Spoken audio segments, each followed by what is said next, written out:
Hi, welcome to the Corner of Knit and Tea, episode 476. My name is Laura. I'm also known as Fluffy Kira on Instagram and Twitter, and Blue Sky. I blog over at thecornerofknitandtea.com, where this episode and every episode's show notes will be. I have an Etsy shop called The Corner of Knit and Tea, where I sell my hand-spun yarns and knitting patterns.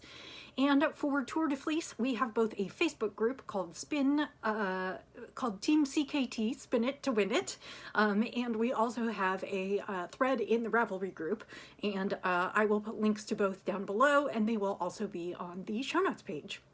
So hi, how are you? It is Monday, May 27th. Here in the United States, it is the Memorial Day holiday, where we honor those who have given their lives while serving in the military.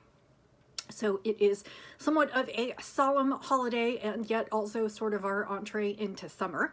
It is a warm and sunny 80 degrees outside, although we have had storm activity many nights this weekend, and I have friends who have had power on and off throughout the weekend. So there has been a little bit of that. I have been on my own this weekend. My husband went on a bike ride weekend, and unfortunately I was supposed to go with him, but unfortunately I couldn't get the time off work, so I decided to stay home. And then a dear friend of mine asked if I would look after her chickens and ducks while she was gone, so I have been going over to feed the chickens and ducks every morning, and she is coming home this evening. So I also made myself a little bit of a to-do list this weekend, and I did a few less fun chores like cleaning out the fridge. It was like 3/4 empty anyway, so because it was just me and I had let the fridge dwindle, and so it seemed like the time to wipe it out and call it clean.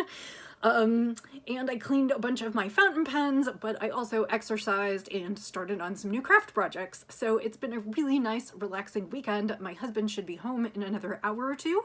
I just finished plying a skein of yarn, so I have it fresh off the wheel. It has not been washed and measured yet, but I have that to show you.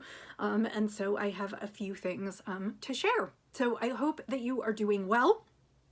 Today I am drinking peach Bellini, peach in summer, and it just seemed nice, and I'm drinking it in this really cool mug that a friend of mine got me many years ago. It doesn't have a handle, it has like an insert, so you can kind of just hold the mug, which right now it's a little bit hot to do that, but when the tea cools just a little bit, it will be better. I'm kind of resting up against the top because the tea is not completely full in there, but it is a black tea with peach and vanilla, and it is delicious. It's from the Republic of Tea. I forgot to bring the container in, but it is absolutely lovely, and I do think it's going to be one of those that I'm going to keep in stock at home for a while. So yeah, I hope that you're doing well, that you've been able to enjoy some crafty time. I sort of mentally went on vacation probably on Thursday when my husband left. I did work Thursday and Friday, but they were pretty quiet days. We got ready for holiday sales, but otherwise then I have been at home. So one of the things that I finished last week, and I can't remember when, I think I finished it either Thursday or Friday night, is I finished my last garter stitch scarf. I had been working on one in blues, and it is almost finished. It is all the knitting is finished. I actually trimmed the fringe this morning, so it is nicely trimmed and appointed. The last thing that I have is I do have a few last ends to weave in, so I need to finish those this week. But this is the third of the garter stitch scarves that I'm sort of calling my rehab. I had a bout of tendonitis in late March, early April that I'm still recovering from, and I thought one of the easiest ways to sort of get back into knitting, because I was having trouble knitting, was to do something that was kind of garter stitch, which was knit every row, and I also really wanted to use up a bunch of leftovers in my stash. And so what I did is I took all the balls of yarn where I had, you know, 5 grams, 10 grams, whatever, and I put them, I cast on lengthwise, so I cast on 300 stitches for this one, which should give me a slightly over 6-foot scarf, and then I just knit back and forth and back and forth and back and forth, and I changed colors every round, and then I knotted the ends together to create fringe, and then at the very end I just stuck it under my quilting mat and my rotary cutter, and trimmed that down so that it's a nice, I think I did 5 inches on this, which was kind of the shortest of some of mine, and that was it. So it's a pretty easy project. I got a bunch of stuff out of stash. I did pull another set to start, but I actually haven't started it because I started something else instead. So the next set is grays and yellows and a little bit of teal. And so you'll see, you'll maybe see that soon if I cast it on. If not, I have something else to show you today. But that is the third of my garter stitch scarves. The second one was kind of pinks and purples and jewel tones, and the first one was greens and pinks. And I could do many more of these scarves with what I have left, and I probably plan to, but I decided to cast on something else this weekend while I was around and while my wrist was feeling good, because I was interested in making a summer top. So that is kind of where I moved to. So let's move on to that. Let me put this aside. I decided that I was going to make the Weekday Tea by Amy Sher. And I can't remember what she goes by. I think she goes by Amy Sher Makes. It's A-I-M-E-E, and Sher is S-H-E-R. And it is a very simple tea that just has a little bit of lace detailing at the raglans. So I started with a little bit of back and forth. I have actually joined in the round for the neck. So other than the details at the raglan and some increases, right now I am knitting every round. And so that is really nice. It still makes my arm feel pretty good, although I was okay on the purl rows, but I can definitely do more now that it's in the round. So like I said, I am doing the, it's called the Weekday Tea by Amy Sher, and I don't have a photo of it because I only printed out the pattern pages so I could take it with me. I did meet up with some friends for a meal on Saturday. Another friend in my knit group, her husband went out of town as well, and then a third friend wanted to join us, and so we met at a local, it's funny, it's an upscale food court.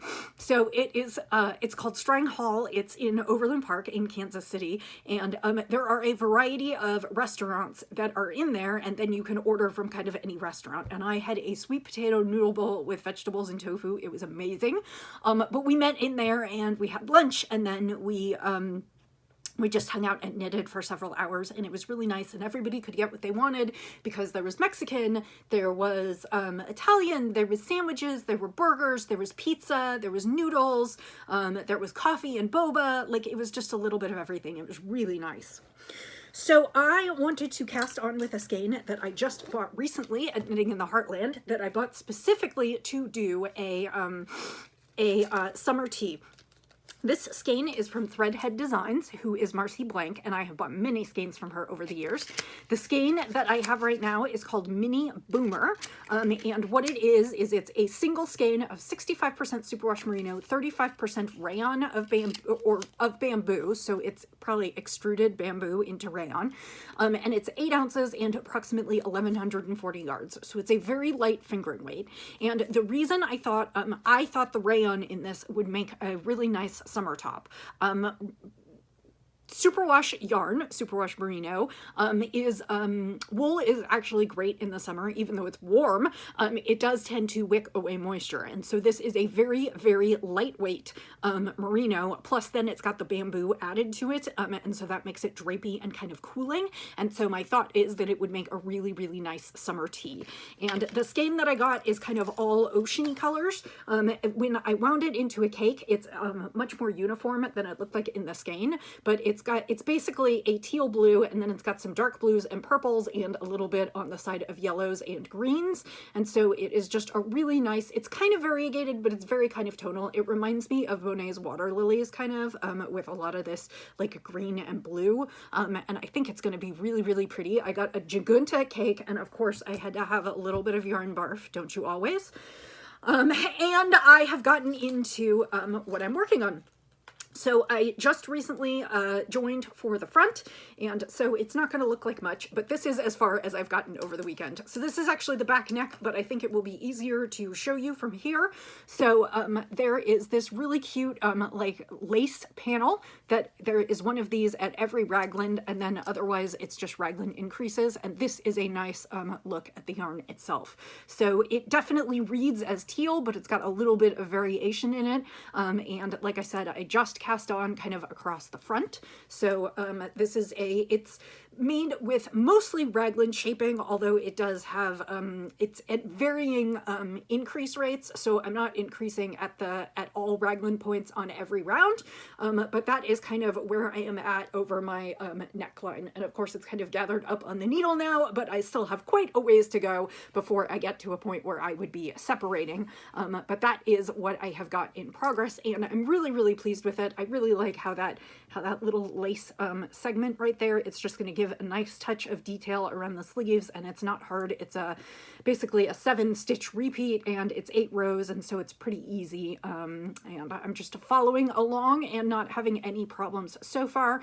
And I haven't washed and blocked this, but it does look like I'm getting gauge. So I am knitting the size, I believe the size is 38, and it's going to yield a 39.25, 39.5, and they suggested, they actually had you measure off your upper bust rather than your full bust, but they do give the full bust measurement, and the suggestion is that you want to have 0 to 3 inches of positive ease. So I will have about 1.5 inches of positive ease, which should be fine, and it won't be too tight, and I think, I do think that this is going to relax quite a bit and drape nicely because of the rayon. So I think it will be fine when I get there. So the only thing I'm a little concerned about is I need to go back and double check, because I think my row gauge might be a little bit off, which means I will just need to knit the raglan a little bit deeper. I probably will stop increasing at some point, but I may need to add an extra inch or so,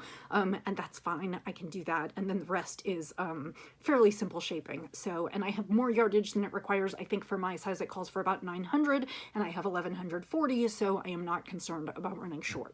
So I'm very excited to be digging into a summer tee and be back into, not that I dislike knitting, I don't dislike knitting charity projects at all, but I also really just love knitting things for myself, and I have gotten into summer tees the last few years, and so I'm very excited to have something for me on the needles that I hopefully will get to wear this summer, and it will take me a while to work through this. You know, my guess is I'll probably only get through so many rows each night, but of course once I actually finish all the raglan increases and take off for the sleeves, it will just be the body, and that will just be a roundy. I can't remember if they're shaping. I think there are suggestions you can make it with shaping or without. You can make it with A-line shaping, and I haven't decided exactly what I'm going to do, but even so, that will just be like round and round and round with markers on each side, and just figure out where I'm going to make my shaping. So so far I've been making it per pattern. I am using I think 1 size smaller needle than is called for, but maybe not, I cannot remember, and I'm enjoying it. Oh, I did swap the increase that I'm using. I'm actually just using a knit front and back, because I was trying to do a make one right and make one left, and it was right next to some yarn overs and some purl stitches, and I didn't like the gaps that I was getting, so I just swapped to make it mine. It does mean that there are little like purl bumps kind of extra at where the raglan increases are, because of the knit front and back, or purl front and back, purl front, knit back, that kind of thing, but I am not I'm not super concerned about it. I'm doing my own thing, it's fine, but I'm vaguely following the pattern, and the pattern is well written, and I'm just following along, and should end up with a really nice top. So that is what I am working on. So I wanted to dive into sewing this weekend, and my machine and I did a little bit of work together. On Thursday, I finished I have been working on some quilt tops to donate, and donating them to children's causes, and so I bought this fun jelly roll of farmland fabrics, and the dimensions of the quilt are such that I could basically get 2 quilts out of 1 jelly roll, which I have, and I had finished one top, and I was working on the next top, and then my sewing machine and I have a little bit of a love-hate relationship where we get along for a little while and everything goes swimmingly, and then I have to change a bobbin or change a thread, or I switch something, and then I'm thrown into disarray again. So we are not the best of friends. On Thursday, actually, I was able to finish sewing all of my strips together and get the jelly roll top finished. I had finished the first one a while ago. I was still working on the second one. So on Thursday, that's what I did. And then the other thing that I did is I went ahead and put a quilt sandwich together for the first. So that is when you layer your backing and your batting and your top. And I pressed my backing and my top again, and I laid them out, and I used some 505 spray, which is from Odif, and it's an adhesive spray, but it's sticky enough that your stuff will stick together, but it's not so sticky that it makes your machine sticky, which is lovely. And it will also wash out as soon as I wash the quilt, which I will before I actually donate it somewhere. So what I did is I used a thin layer of that adhesive to attach the batting. I spread out the backing, and then I spread out the batting on top of it, and I used the spray adhesive to attach that, and then I attached the top to the batting, and then what I did is I went back and I safety pinned every so often to hold the top in place. And that meant on Friday I was ready to start trying to free motion quilt. And I had to install my darning foot for that, and that went okay. And I got one bobbin. I started free motion quilting, and it was a little touch and go, and I got through one bobbin, and then that bobbin ran out, and I had to install a second bobbin, and my sewing machine and I have been at odds ever since. I was supposed to today take the whole thing apart and put it back together. Like, I wanted to uninstall the darning foot, pull out the needle, change the needle, re-thread, insert the bobbin to see if that fixes things. If it does not fix things, my plan is to actually take the quilt and the machine to a local sewing machine repair place that I went to last summer when I had it serviced and say, it's doing this. I don't know why it's doing this. Can you please tell me what I can do to fix this? So that is a work in progress. So I pretty much was left with just spinning and knitting for this weekend, and they seem to use a lot of similar muscles, and so I was concerned because I couldn't do that much, and I woke up on yesterday morning and decided, screw this, I'm going to start some embroidery. I ordered an embroidery kit last week, which I hoped would be here in time for the holiday weekend, but it did not arrive. And so I decided that I was going to take matters into my own hands.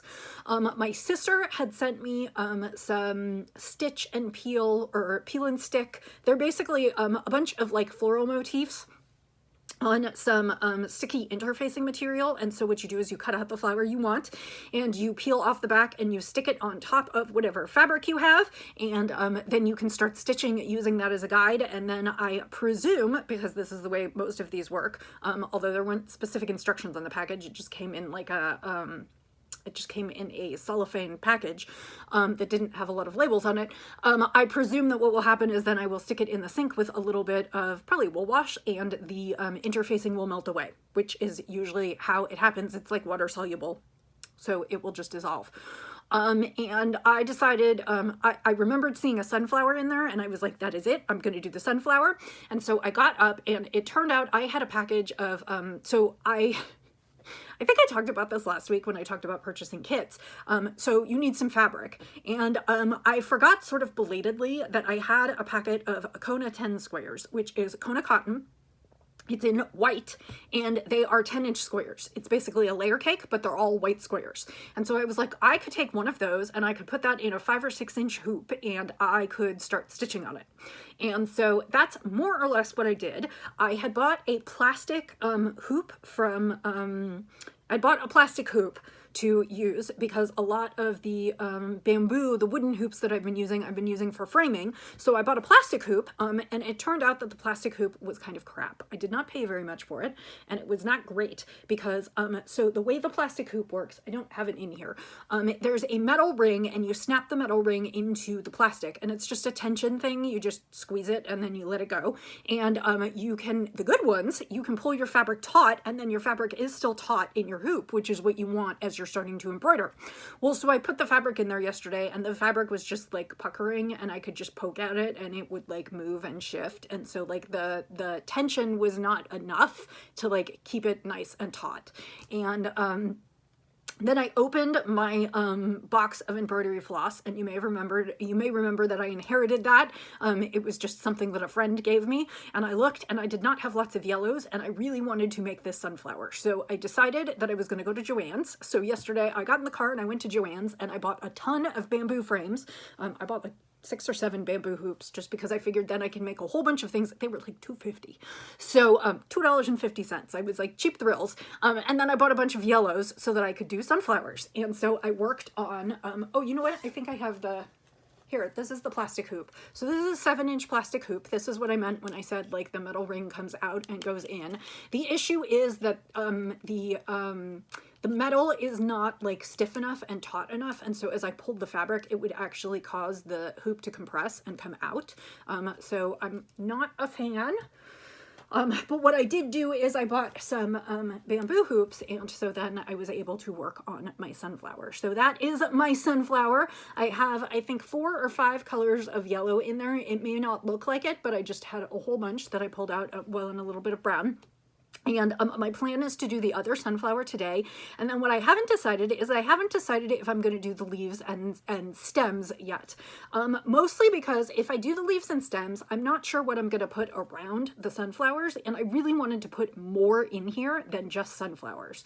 And so my thought is actually that what I might do is just do kind of the faces of the sunflowers and like skip the stems and leaves and then just start building more. I may put some leaves in there, but then what I may also do is I may just build more flowers around the outer edge. And I really haven't decided yet. I do have a, is it here? Yes, I have a friction pen.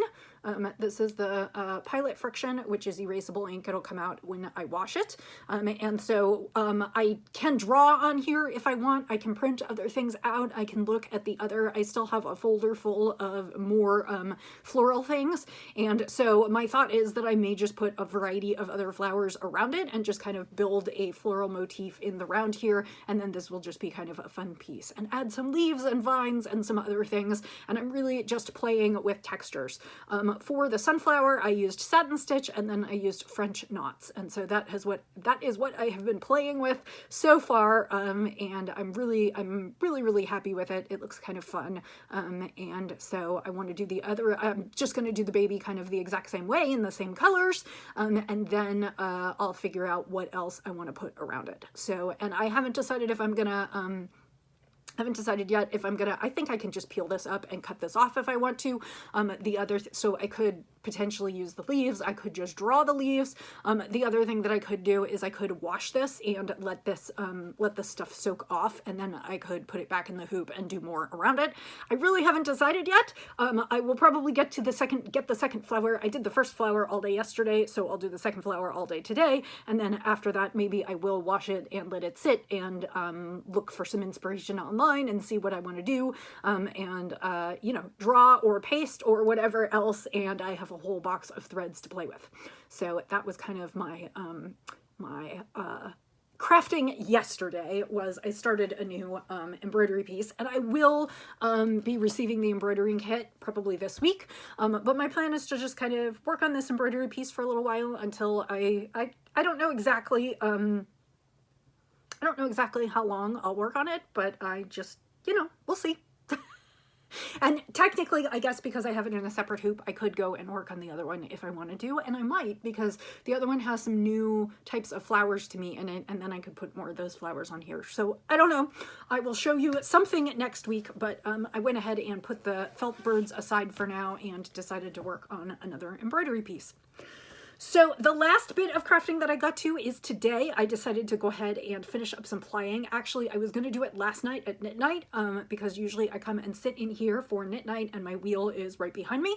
But last night I decided to stay on the couch because it was just me in the house. Usually what happens is I'll come into my office craft room in here for my knit night, because we meet via Zoom, and then that gives my husband the living room and the television so he can do what he'd like to do. But of course he wasn't here last night, so I could sit wherever I wanted. So I stayed stayed on the comfy couch.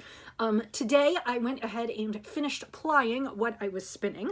This is a braid of Rambouillet, which means it is soft and squishy, and it was in the colorway Sunburst, which was all these different pinks and then kind of yellow golds. So pinks and peaches and mauves and then bright kind of sunny yellow, and I'm really enjoying it. It reminds me of summer stone fruits and peaches, and just a really good color palette. So I will be washing this. This is completely unwashed. I literally just pulled this off the wheel. My guess is about 250 to 300 yards when I finish, and probably sport to DK weight, which is generally about where I spin, and this would be soft enough for next to the skin. It's also gonna poof up. It could be fun winter accessories for when you need to remember the warm days. It could be a summer shawlette. It could be shorty socks. It is not super wash, but it could be any of those things. So my plan is to wash that, and that should go up in the shop midweek. I did actually, no, I didn't yet. I weighed and photoed the other skein Shockwave from a couple weeks ago, so that will be going up in the shop later today or tomorrow. And that means it is time for a new spin. And so I decided to pull out some Kim Dye's yarn. I love her fibers. And this is Polworth and Tussa Silk. Oh, it's just luscious. Polworth is a variety of merino, so it's really short stapled, which makes it really soft. And then the silk adds a little bit of luster and shine. It looks like it was probably mixed wool, because it's also got these black streaks in it, and that is not achieved by the dye. That is most likely it looks like it was dyed on a mixed. That is most likely the color, the natural color of the wool itself underneath. And it's got all these beautiful colors. This is called a one of a kind, which means probably she used leftover dyes at the end of the day, but it's all pretty jewel tones. It's all my favorite colors, purples and pinks and greens and blues, and I think this is going to be really lovely. This will definitely be destined for the shop, and so that is what I'm going to work on. I did set up the team. I talked about that a little bit last week, and I've heard from a few of you who are interested in participating. Also, this week I placed some orders for some fiber for prizes, and I also went through my stash and pulled out some things, so I think we're going to have some very nice things on offer. I'm excited, and we have just under, well, let's see, today is the 27th and we start on June 29th, so we have just about a month to go before Tour de Fleece. So I hope that wherever you are enjoying your week.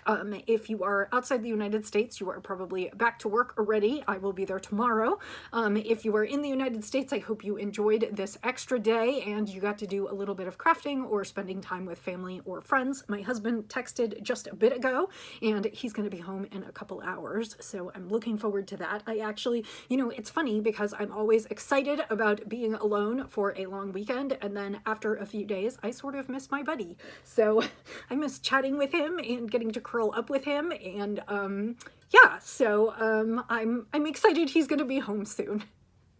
So I hope that you have a wonderful rest of the week, and I will say, as I always do, happy spinning, happy knitting, happy sewing and embroidering, happy sipping, and I'll see you next time. Bye.